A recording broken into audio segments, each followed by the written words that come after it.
Amados irmãos, eu vos cumprimento com a paz do Senhor. Dizer para os irmãos que é uma alegria estar fazendo parte desse culto de missões, congresso, esse momento tão especial que a Igreja Assembleia de Deus Central, em Bom Sucesso, se reúne para glorificar a Deus e prestar este serviço relevante ao reino de Deus. Quero pedir aos irmãos para nós lermos a palavra de Deus. João, Evangelho segundo escreveu João, capítulo 4, versículo 31 ao 38. O título deste texto na minha Bíblia, eu estou usando a versão Almeida e atualizada. Nada tão diferente do que qualquer outra versão, mas no contexto da leitura e uníssono, alguma diferença. Caso haja entre nós algum irmão novo convertido, não é uma outra Bíblia, é apenas uma versão. Então assim diz a palavra de Deus. Nesse interim, os discípulos lhe rogavam, dizendo: Mestre, come. Mas ele lhes disse: uma comida tenho para comer, que vós não conheceis. Diziam então os discípulos uns aos outros: ter-lhe-ia, porventura, alguém trazido o que comer? Disse-lhes Jesus: a minha comida consiste em fazer a vontade daquele que me enviou e realizar a sua obra. Não dizeis vós que ainda há 4 meses até a ceifa? Eu, porém, vos digo: erguei os olhos e vede os campos, pois já branquejam para a ceifa. O ceifeiro recebe desde já a recompensa e entesoura o seu fruto para a vida eterna. E dessarte se alegram tanto o semeador como o ceifeiro. Pois no caso é verdadeiro o ditado: um é o semeador e outro é o ceifeiro. Eu vos enviei para ceifar o que não semeastes. Outros trabalharam e vós entrastes no seu trabalho. Podemos assentar. Louva a Deus pelo trabalho realizado aqui, um bom sucesso. Assembleia de Deus, que tem sido confirmado toda a obra pelo Senhor, na presidência do nosso amigo, irmão, pastor Lauri Franco Vilas Boas, e o seu corpo de ministros, presbíteros, diáconos, obreiros, missionárias e todos aqueles que são líderes que trabalham desempenhando um trabalho magnífico para a glória de Deus.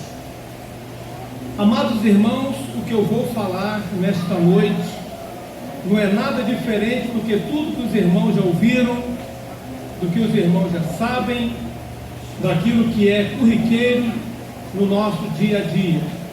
Em se tratando de uma igreja contextualizada na palavra, como é a igreja aqui de Bom Sucesso, então eu quero já salientar que não será nada diferente, nada que seja de um conhecimento que os irmãos ainda não alcançaram. Pois bem, irmãos, quando nós tratamos de assuntos como este, assunto missionário, assunto de cunho evangelizador. Não tem como nós complicarmos a coisa, não tem como nós inventarmos a coisa. Eu tenho um pastor que eu considero como meu patriarca, porque foi o primeiro pastor da minha família, do meu pai, da minha mãe, e ele foi aquele que trouxe a fé até a minha casa, que foi o pastor Libório, pastor da Assembleia de Deus de Duque de Caxias. Então ele sempre diz as suas palavras chavões, já está com seus 80 e poucos anos, se preparando para festejar 90 anos, e eu acredito que Deus vai dar saúde àquele homem, para ele conseguir comemorar com a sua família, com o seu povo, com todos nós amigos, seus 90 anos. Mas ele sempre diz, irmão, que arroz e feijão não faz mal a ninguém. Ele diz, quando alguém está pregando no púlpito da sua igreja, que alguém quer inventar alguma coisa para ser diferente, ele diz, não inventa. Ele fala assim, atrás assim do cidadão, e ele acaba escutando. Ele diz, não inventa, porque arroz e feijão não faz mal a ninguém. Então o que eu vou falar aqui é arroz e feijão. Não vai fazer mal a ninguém? Eu acredito que não. Porque quando nós tratamos do assunto de missões, não tem como inventar nada. O assunto é único, o assunto é padrão, e não tem como partir para outro lado, a não ser isso. O texto que nós lemos, irmão, fala desse assunto. Claro que é um texto que nós temos vários ícones para nós abordarmos, mas prioritariamente ele trata do assunto evangelizador. Quando os seus discípulos chamam Jesus para se alimentar, para comer, e Jesus parece que ele está fazendo uma reflexão sobre alguma coisa. É como se entendesse que Jesus estivesse assim um tanto quanto fora da sintonia do que estava acontecendo ali naquele momento, quando os discípulos estavam reunidos para praticar a sua refeição. Chamam Jesus para comer, e Jesus, ele fala uma palavra. Já ouvi alguém dizer que ele advertiu, que ele chamou atenção, que ele não gostou dele ter sido interrompido. Eu não creio que seja nesse teor a palavra de Jesus, mas ele diz, uma comida tenho para comer, que vós não conheceis. Então ele parte desse ângulo, e Jesus começa aqui uma forma de um diálogo com seus discípulos, e ele vai tratar de um assunto, irmãos, daquilo que era normal na época, até porque é fator cultural, e se falava na época, por ser a região onde eles estavam, era ser uma região onde se praticava agricultura, então nada melhor do que falar a linguagem cultural daquele lugar. Então o que é missões? É você aproveitar as circunstâncias, aproveitar o fator cultural, você aproveitar o que é corriqueiro no dia a dia daquela pessoa, daquele povo, daquela nação, e você incluir no fator cultural daquilo que é a sua vivência diária, daquilo que é normal para eles, e você interagir com eles aquilo que já lhes é peculiar. Então Jesus aproveita naquele momento a circunstância que eles viviam naquele momento. Então faltava, ele diz, vocês não dizem? Algumas colocações diz apenas que Jesus ele fez uma colocação por ser um ditado. Olha, faltam 4 meses para a ceifa, mas já tem um grupo que defende de fato e de verdade que faltavam 4 meses para a ceifa, para a colheita. Então Qual é o entendimento que nós temos? Qual é a raiz que nós seguramos? Eu seguro a raiz de que Jesus aproveitou a circunstância, ele aproveitou figuras para ele trabalhar a mensagem que ele queria transmitir para os discípulos. Então Jesus ele fala para os seus discípulos: a minha comida. Ele está falando a comida que os discípulos estão oferecendo, e ele vai comparar a minha comida. Ele diz que a minha comida, se comparada à comida dos discípulos, a comida do discípulo é uma alimentação física para nutrir o corpo físico, tanto dos discípulos como do Senhor. Mas Jesus aproveita naquele momento e diz: a minha comida é fazer a vontade, ou seja, cumprir a obra que meu Pai me enviou. Então, qual é o teor dessa palavra? O Senhor está falando de prioridade.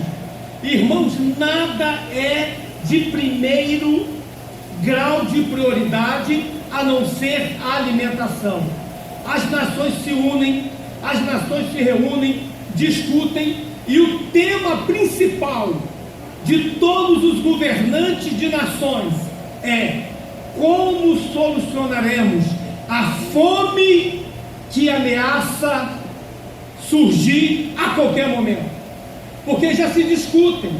Eu estava recentemente ouvindo aquele programa que muita gente não gosta, nem sei se tem ainda, se está funcionando, com essa crise aí que está o país, mas há um tempo atrás, não tem tanto tempo assim, eu estava ouvindo a Voz do Brasil.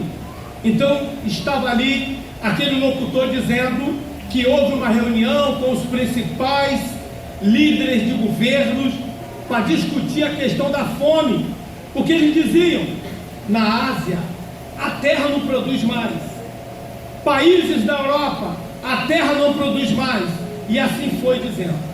Qual a razão principal da terra não produzir mais? Porque é uma terra antiga, uma terra cansada. São as terras povoadas desde as primeiras civilizações, que essas terras vêm sendo usadas para alimentar a fome das pessoas, e chega agora a terra, ela fica cansada com a falta do manganês. A terra, quando perde o manganês, ela fica uma terra que não produz, ela fica uma terra morta, ela não tem sais minerais para dar vida a uma semente e ali surgir plantas. Então, por essas razões que está se discutindo, e descobriram que o Brasil ele tem a maior reserva de terras que são produtivas, mas que estão improdutivas, porque essas terras não estão sendo usadas para plantar. Você, quando olha para regiões e mais regiões que se pode dizer matas virgens, que ainda não foi explorada pelo homem, essas terras possuem uma grande quantidade de manganês, e eles dizem: se pudéssemos, extraíamos o manganês desta terra e colocaríamos nas terras da Europa, da Ásia e de outros países, para que essas terras voltassem a ser produtivas. Mas eles dizem: o processo é um processo muito complicado, demoraria-se aproximadamente mais de 100 anos para que fosse possível fazer essa modificação. Então vamos entrar no projeto dos transgênicos. Vamos fazer com que um alimento que demoraria 6 meses, 7 meses, 1 ano ou mais, ele produz em poucos dias e alimente a população, porque ainda existe milhares e milhares de pessoas morrendo de fome nesse Brasil afora, e por que não dizer no mundo. Então a prioridade é a alimentação. Então o Senhor aproveita, ele sabe que esse tema da alimentação é um tema muito sério, então ele aproveita o tema da alimentação para dizer: a minha comida, como prioridade, é cumprir a obra de Deus ao qual eu fui enviado. Qual é a mensagem que ele passa para a sua igreja? Qual é a mensagem que ele está passando para os seus discípulos? Nada tem mais prioridade do que cumprir a obra de Deus. Nós vivemos num século, onde as pessoas vivem a doença do consumismo, se consome muito. O Brasil é considerado um dos países do mundo que mais se consome, compra o que não vai usar, gastam muito com coisas supérfluas. Isso tudo, meus irmãos, vai fazer com que a visão das pessoas, por que não dizer até de alguns irmãos, de perder o foco principal e de dizer que se você está fazendo uma faculdade, de que você está fazendo um curso técnico, de você estar abrindo um empreendimento, de que você está estudando para melhorar a sua vida profissional, para você ter um bom salário, tudo isto não é simplesmente para você dar uma qualidade de vida melhor para a sua família. Tudo isso não é simplesmente para você viver melhor do que o que você vive. Tudo isso, irmão, para nós cristãos, é para priorizarmos o reino de Deus. Porque quanto maior for o seu rendimento, maior você vai contribuir com uma obra de Deus. Quando nós orientamos os jovens que eles têm que estudar, que eles têm que se formarem, que sejam um nível superior universitário, que seja um curso técnico, que seja investir mais naquilo que você sabe fazer, que você pode até ir um pouco mais, nós sempre priorizamos. Quando você conseguir alcançar o teu objetivo, nunca esqueça que a prioridade será sempre o reino de Deus. Por que Jesus fala isso, irmão? Porque Ele trata com a sua igreja dessa forma, para que a sua igreja não coloque em segundo plano a obra de Deus. Porque é possível os irmãos estarem aqui congregando nessa igreja suntuosa, abençoada, porque é possível essa igreja estar fazendo missões, porque é possível sustentar famílias no Paraguai, porque é possível sustentar famílias no Rio Grande do Norte, porque é possível ajudar outras igrejas. É porque a prioridade tem sido o reino de Deus. Não seria possível fazer nada disso se a prioridade aqui não fosse o reino de Deus. Se cada um aqui estivesse buscando o seu próprio interesse, estivesse buscando aquilo que lhe é melhor para o seu próprio bem e deixando sempre Deus em segundo plano. Jesus está falando para os seus discípulos: a prioridade será sempre o reino de Deus. Não importa o que você adquira na sua vida, não importa o patamar da sociedade que você chega, mas uma coisa tem que botar na sua cabeça e no seu coração: a prioridade será sempre o reino de Deus.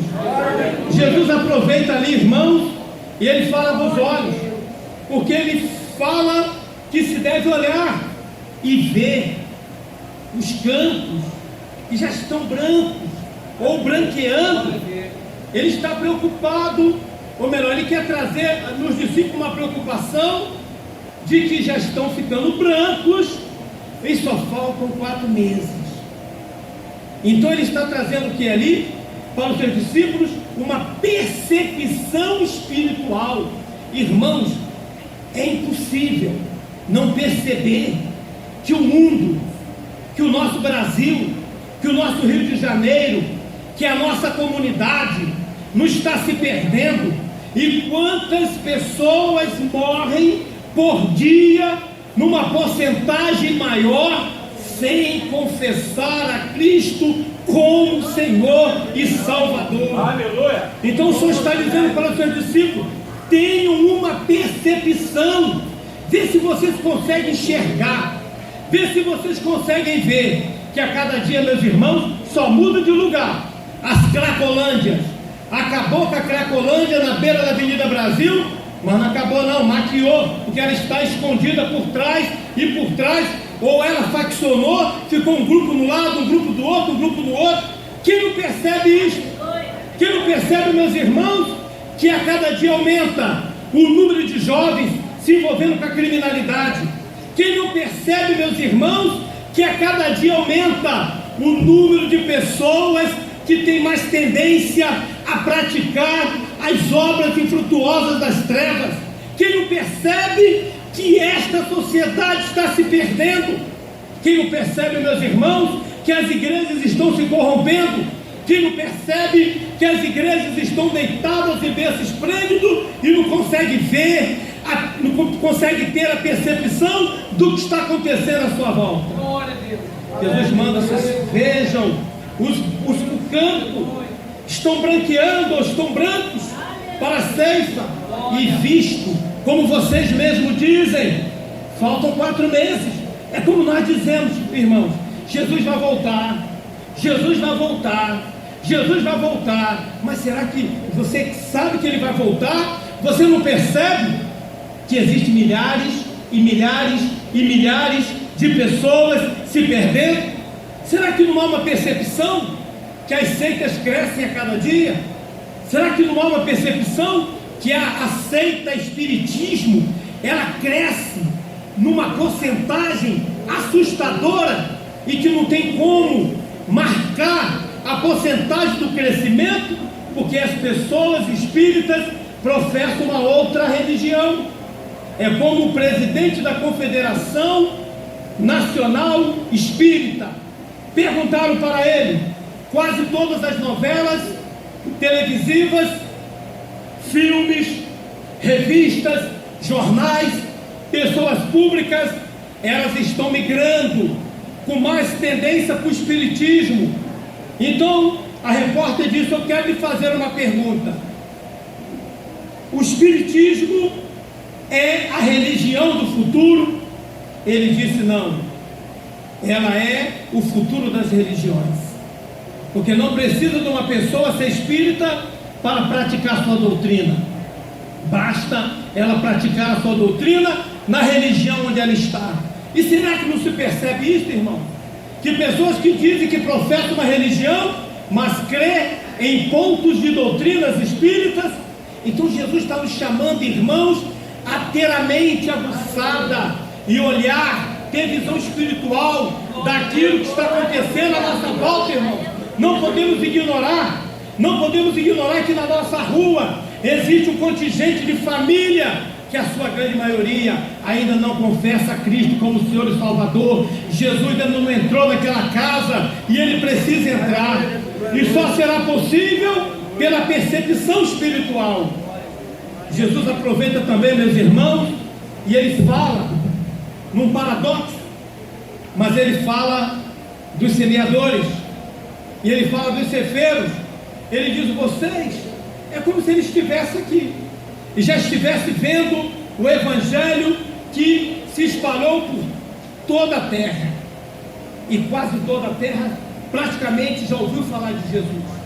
Existem povos ainda obscuros que não entendem ainda quem é Jesus, e nós precisamos fazer com que eles aceitem, entendendo quem é Jesus. Então ele fala dos semeadores e dos cefeiros. É claro que os semeadores, eles semearam a semente, plantaram, abriram igrejas, entraram em regiões longínquas. Eles enfrentaram mal, enfrentaram o fio da espada, foram mortos, foram queimados, apedrejados. Foi dito aqui que ainda existem pessoas hoje morrendo. Todos os dias morrem cristãos por confessar a Cristo como Senhor e Salvador. Então ele está dizendo que foi semeado e vocês vão colher o que semeou, o que alguém semeou. Então tanto um quanto o outro, Jesus não dá prioridade, porque o que importa para Jesus não é quem planta nem quem colhe. É importante que se faça alguma coisa em prol do reino de Deus. E o que ele adverte? Ele adverte que cada crente, irmãos, tem um compromisso com Deus no seu reino. Há pessoas que dizem: eu não sou pastor, eu não sou evangelista, eu não sou missionário, eu não sou presbítero, eu não sou diácono, não sou obreiro. Então esse trabalho de evangelismo, essa missão de ganhar alma, sair distribuindo folhetos, até mesmo dar uma oferta para missões, isso não é meu trabalho, porque afinal de contas eu sou só membro da igreja.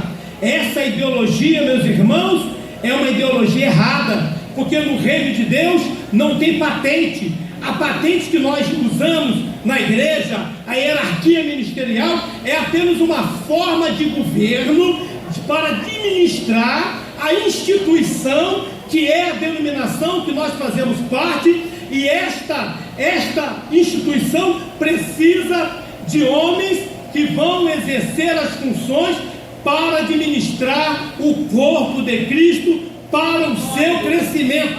Agora, quando se trata, meus irmãos, de prestar o serviço relevante para o reino de Deus, do pastor ao novo convertido, todos são iguais, a missão é dada para todos e ninguém está impedido e proibido de pregar a palavra e de ganhar alma para Jesus. Mas é uma pena, meus irmãos, que muitos entendem errado o que Jesus quis dizer.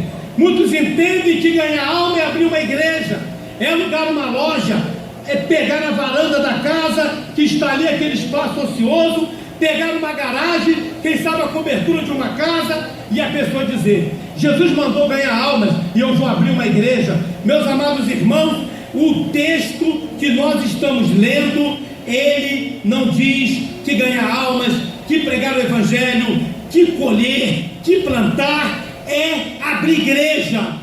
O texto que eu estou lendo e que eu estou interpretando, eu digo para os irmãos: a missão é pregar o evangelho de Jesus Cristo sem compromisso de abrir igreja.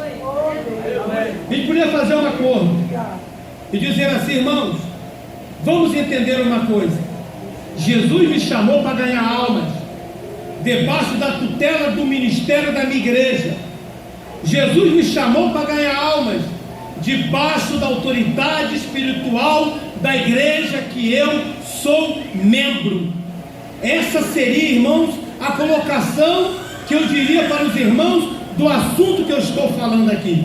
Então, na igreja, do maior ao menor, não importa a sua idade, você pode ser um ancião, você pode andar bem devagar, você pode falar bem devagar, você pode dizer que não tem tanta força, você pode dizer que a tua saúde está tão debilitada, mas você tem uma missão de ganhar almas para o reino de Deus. Você diz: eu sou tão jovem, eu sou um junior, eu sou um pré-adolescente, eu sou um adolescente, eu sou muito jovem para pensar nesse assunto. Não importa a tua idade, não importa a tua estatura, o que eu digo para você nesta noite é que você tem a missão de ganhar almas para o reino de Deus. Você pode dizer: eu sou um homem muito ocupado, eu trabalho, sou empresário, microempresário, sou empreendedor, eu trabalho, eu estudo. Não importa o que você faz, que ocupa teu tempo. O que eu digo para você nesta noite, independente do tempo que você não tem, a tua missão é ganhar almas para o reino de Deus. Porque todos nós, de igual modo, meus amados irmãos, fomos chamados por Deus de uma forma singular, ganhar almas para o reino de Deus. E o Senhor Jesus aproveita a própria ceifa. Ele diz a palavra ceifa. Ele aproveita quando eu entendo, meus irmãos, que Jesus está dizendo a urgência que tem a obra de Deus. Não dá tempo para mim me preparar. Eu vou me preparar, vou fazer um curso de oratória, vou aprender a falar bem, eu vou aprender a pregar, vou fazer um bom curso de homilética, eu vou fazer um curso de teologia de ponta, porque quando eu for concluir, que eu me formar, pegar o meu diploma, botar o meu anel de teólogo no dedo, aí eu vou evangelizar. Meus amados irmãos, não há tempo para você se formar num bom curso de homilética, não tem tempo de você se formar num bom curso de teologia. A urgência é tão grande que você já pode começar teu curso de teologia hoje e já pode começar a evangelizar hoje. Há uma urgência muito grande, meus irmãos. Há uma urgência muito grande, porque milhares e milhares e milhares e milhares de pessoas de todas as idades descem à sepultura todos os dias, todas as horas, todos os minutos e todos os segundos. Haja vistos as UTIs, haja visto, meus irmãos, os prontos atendimentos, haja visto as ambulâncias correndo de um lado para o outro na tentativa de salvar uma vida, em coma, Entre a vida e a morte, todos os dias morrem pessoas, querendo ou não elas vão morrerem, querendo ou não elas vão morrerem, com saúde ou sem saúde elas vão descer à sepultura. E eu pergunto aos irmãos, o que será dessas pessoas, se elas desceram à sepultura, e se algumas delas desceu à sepultura com nenhuma oportunidade de ter ouvido Jesus, e com tantas oportunidades que Deus lhe deu para falar-lhes de Jesus e não foi falado. Meus amados irmãos, eu estava meditando esse texto e veio na minha mente uma lembrança. Ali no centro de Duque de Caxias tinha uma senhora com aproximadamente seus 60 anos, ficava ali sentada na beirada de uma loja, no cantinho, e naquela época as pessoas eram muito bolsa de papel, e ela tinha umas bolsas coloridas que ela abria, colocava ali todas arrumadinhas, ficava sentada ali, irmãos. Ela chegava ali 8 horas da manhã, montava aquelas bolsas. Eu passava ali às vezes à noite, 9 horas, 10 horas, ela ainda estava ali. Parece que ela precisava tanto vender aquelas bolsas para sobreviver, porque ela domingo a domingo ela estava ali com aquelas bolsas coloridas, abertas, arrumadinha, sentadinha ali. Aí eu pensava comigo, será que essa moça, essa senhora, ela já ouviu falar de Jesus? E eu, irmãos, é um trauma, é uma culpa que eu carrego, porque eu pensava isso, mas eu dizia, qualquer dia desse eu vou falar de Jesus para ela. Mas um belo dia eu passei ali, meus irmãos, era uma tarde aproximadamente, 1 hora da tarde, e eu estou vendo aquele alvoroço, o trânsito parado, aquela multidão de pessoas, e eu sem entender o que estava acontecendo, curioso, consegui uma brechinha na multidão, enfiei a cabeça lá, e olhei, era aquela senhora, caída, ela tinha acabado de ser atropelada, ela desceu à sepultura. Eu não sei dizer para você, se ela desceu com Jesus ou sem Jesus, mas na mesma hora, meu coração apertou, a minha voz embargou, e eu senti uma cobrança de Deus. Ela pode ter descido à sepultura sem ter ouvido você falar de Jesus. Essa culpa, irmãos, nós deveríamos trazê-la todos os dias, porque todos os dias morrem pessoas. Será que uma dessas que está morrendo, ou que vai morrer daqui a alguns minutos, não será uma delas que cruza nosso caminho, que nós somos até colegas de escola, de faculdade, de trabalho, e já viu quando você se torna coleguinha de uma pessoa, se torna amigo, faz uma amizade com ela, e fica até uma amizade tão estreita, que se você falar de Jesus estraga, então você prefere não falar, deixa esse assunto para depois, e você sempre traz consigo, eu vou falar de Jesus para essa pessoa, e quando um belo dia, você é surpreendido, o teu amigo, a tua amiga de escola, de faculdade, de trabalho, o teu vizinho, o teu parente, ele faleceu, e você diz, meu Deus, ele desceu à sepultura, e eu não falei de Jesus para ele. Quem sabe seria a minha palavra que traria ele para Jesus. Quem sabe, meus irmãos, a tua palavra, ela trará milhares e milhares de pessoas para Jesus. Sábado da manhã, dia 26, eu vou estar num concílio ordenatório de um rapaz por nome José Roberto. Concílio ordenatório da Igreja Batista Brasileira, que é a Convenção Batista Brasileira. Esse rapaz trabalhou comigo muito tempo. Ele era um satanista da área científica. Ele lia livros, satanista, coligado à ciência. Ele era macabro, ele era uma pessoa difícil de compreender o que você estava tentando dizer. Mas de tanto evangelizar, 2 anos evangelizando aquele rapaz, eu consegui ganhar ele para Jesus, porque um dia eu citei um texto bíblico, e o texto bíblico que eu citei confrontou ele, e ele disse para mim assim: onde está escrito isso que você está me falando? Se você conseguir me provar que está escrito em algum livro de autoridade, eu aceito isso que você está falando. Ali eu descobri que aquele rapaz era associado à biblioteca do Banco do Brasil, e aquele homem já tinha lido, irmãos, até aquele dia que eu tinha conversado com ele, mais de 2.000 livros. Então ele disse: prova para mim, rapaz, eu só tenho como te provar que o que eu estou te falando está nos Evangelhos de Jesus Cristo. Citei o Evangelho, citei o capítulo, citei o versículo. Ele meteu a mão no bolso, tirou o Novo Testamento do bolso, conferiu e falou para mim: realmente, está escrito aqui. Então eu aceito o que você está me pregando. A partir de hoje, quero ser crente.